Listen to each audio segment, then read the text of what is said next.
ሰፈር የሆነ ቆሼ ተይዟል ተብያለሁ ከቻተር ምን ቆሼ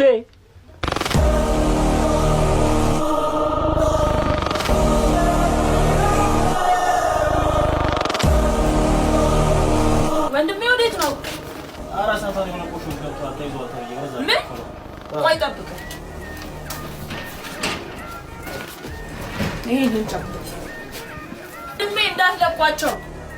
ምን አይነቱን ቁጣ መጣብኝ ምን አይነት ዘመን ላይ ያለ ነው በስመ አብ